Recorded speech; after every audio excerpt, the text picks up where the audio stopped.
On the 19th of July 2013, a day out for Rosa Esparza and her family at Six Flags Over Texas ended in horrific tragedy when she was suddenly thrown from the ride known as the Texas Giant to her death.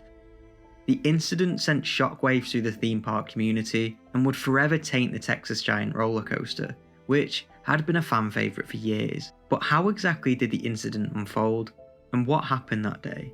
Let's talk about it. This is the infamous Texas Giant disaster, the death of Rosa Esparza.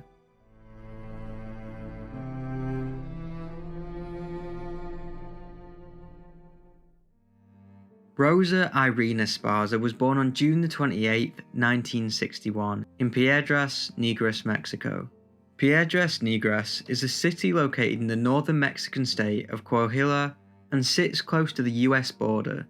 Rosa was one of 6 children and grew up in a loving home. At some point in her life, she moved to Texas and married her long-term partner Antonio. The couple moved to Oak Cliff, a neighborhood in Texas, where she went on to have 4 children. She was described by her children as being adventurous, and she was well liked in her community, often holding Bible study classes in her home.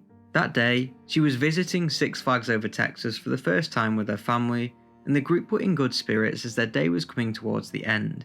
At approximately 6:45 p.m, Rosa, along with her teenage son Armando and her daughter, boarded the Texas Giant roller coaster, where the family's nightmare began.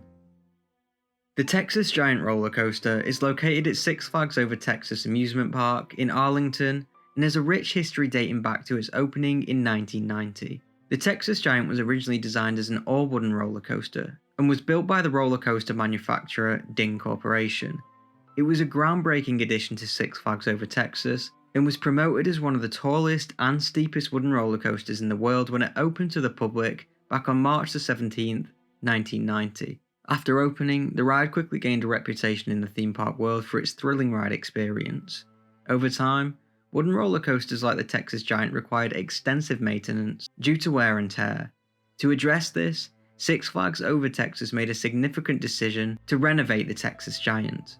In 2010, the roller coaster underwent a massive transformation, becoming a steel hybrid coaster. The wooden track was replaced with a steel structure, while retaining the original layout and some wooden elements. The ride's safety restraints included a lap bar that came down over each rider's lap to secure them in their seats. These lap bars are designed to provide a secure fit and ensure that riders remain safely seated throughout the duration of the ride. Prior to 2013, nearly a dozen individuals have reported sustaining injuries whilst riding the Texas Giant roller coaster.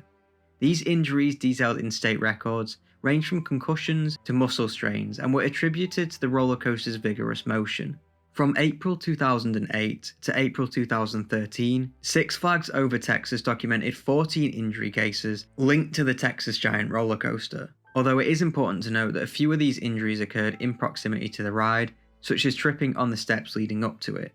The extent to which these injuries led to ride closures remains somewhat unclear, but when a ride-related injury requires medical attention, it mandates a fresh safety inspection before resuming operation.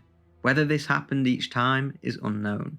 Amusement park safety analyst Ken Martin underscored the caveat that these reported injuries might only represent a fraction of the actual occurrences, failing to account for potential near misses that evade official records. So, they boarded the ride. Rosa, her son and daughter were now seated, but something wasn't right, and Rosa was having trouble with her safety restraint. One witness said they didn't secure her right. One of the employees from the park, one of the ladies, she asked her to click her more than once, and they were like, as long as you heard it click, you're okay. Everybody else's is like, click, click, click. Hers only clicked once. Hers was the only one that went down once, and she didn't feel safe, but they let her still get on the ride. Nevertheless, the ride operators gave the OK signal, and the ride then set off. It didn't take long for the horrifying event to unfold. According to a report, Rosa was seated in the 3rd row, and as the carts began the steep descent from the first large hill of the track, she ejected from her seat, falling freely for an approximate distance of 75 feet, striking a support metal beam, and then coming to rest on the metal roof of the tunnel.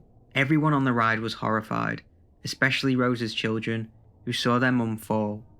They then had to finish the ride before Rosa's son frantically tried to get help. When the ride finished, he jumped off screaming that his mother had fallen out. He then ran towards the track to find her, but he was held back by park employees, who were now in panic mode themselves. People were then evacuated away from the ride as emergency services rushed to the scene. Firefighters reportedly spent an hour locating her body, and upon discovery, it was found almost severed on top of the roof of the Honky Tonk Tunnel, which encloses a lower section of the ride. The report stated the deceased person's body was partially entangled around a support beam. By the time that they got to her, Rosa had already passed away. The ride was immediately closed down, and an investigation into the incident was launched.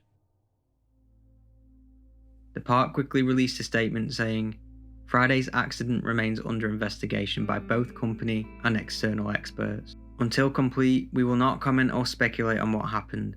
Our thoughts and prayers remain with the family." Complying with the laws in Texas, Six Flags completed their own investigation into the incident.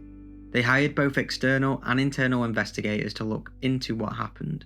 Police officers interviewed 17 witnesses, and most of them claimed that Rosa's safety restraints were not working properly. Six Flags disputed this, saying that the ride employs a hydraulic, computerized restraint system known for its quiet operation without clicking noises. Once securely locked, the lap bar restraint can only be opened by a ride operator through the computerized system's control. This release function operates solely within the loading station where power is available. On the day of the accident, multiple experts confirmed that the restraint system did not move or move unexpectedly. The investigation did find that the sensors which showed if restraints were secured regularly failed. Six Flags blamed the German manufacturer Gertzler for this, but they blamed Six Flags, saying ride operators should have stopped the ride from going ahead and that employees were not trained properly, and that the ride was not maintained properly. This was disputed by the police though, who said the ride was regularly maintained and no defects were ever found. The family of Rosa filed a lawsuit against Six Flags and Gertzler, which was settled for an undisclosed fee later that year. Although never confirmed, it was speculated the amount was over $1 million, and no one was officially blamed for Rosa's death. I will also state that although Rosa was a larger woman, she met the weight requirements for the ride, and although investigators did look into this, it was never confirmed as a reason for the restraint system to malfunction. Many believe that she just didn't fit. Her restraint system was never locked into place, and it flung up during the ride, but again, this has never been confirmed. The Texas Giant reopened 2 months after the incident. A new safety restraint system was added, which involved the T-shaped lap bar, but accustomed with an extra seatbelt. Since then, no further incidents have occurred, and the ride remains open to this day. Obviously, this was extremely traumatizing for Rosa's family. Her son said, "I've never discovered a day as long as this one. It's very sad that I lost my mum, but I'm happy that I was able to enjoy her to the maximum while she was still alive. I hope him and the rest of his family are doing better today and have somehow managed to find peace." Let me know what you think about this case in the comments below. This is not an AI channel, I do all of this myself, the research, writing, editing, thumbnails, etc. and I upload every Thursday. So if you enjoy my work, make sure to leave a like and subscribe for more content, and I will see you in the next video. Thank you.